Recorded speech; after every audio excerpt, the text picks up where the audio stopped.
grande successo di presenze al debutto del primo trofeo di judo Città di Mestre Andrea Rossato, un esordio sportivo speciale che ha celebrato anche la conclusione del primo circuito veneto judo esordienti A Andrea Rossato. Una doppia festa in grande stile, onorata da una madrina d'eccezione. Giulia Quintavalle, primo oro olimpico italiano femminile di judo, a Pechino nel 2008. Oggi qua a Mestre sono stati tantissimi bambini, è stato il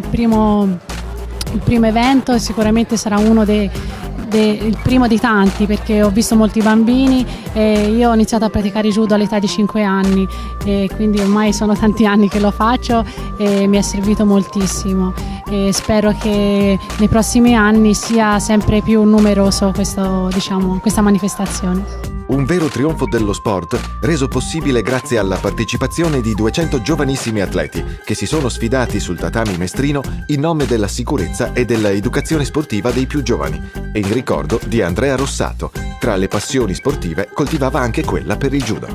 Organizzato dal Comitato Veneto della Judo Fishilcam e dalla Fondazione Andrea Rossato, il circuito è stato strutturato in 5 giornate itineranti, da Vittorio Veneto a Cittadella, da Bassano a Pederobba fino a Mestre.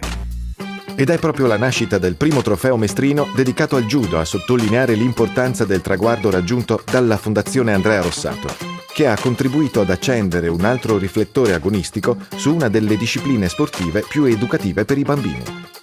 A confermare i nobili obiettivi del circuito e del trofeo mestrino è stata anche la partecipazione di Raffaele Speranzon, assessore allo sport della provincia di Venezia, che ha premiato i giovanissimi e talentuosi vincitori. Da parte della provincia di Venezia c'è una profonda gratitudine nei confronti della Fondazione Andrea Rossato, che è sempre animatrice e di stimolo nei confronti del mondo dello sport veneziano e mestrino in particolare, perché possa ritrovarsi in appuntamenti importanti come questo memorial dedicato alla memoria di Andrea Rossato, ma che ha permesso a tantissimi bambini di tutto il Veneto di venire a divertirsi, a confrontarsi nei tatami qui della palestra di Via Olimpia,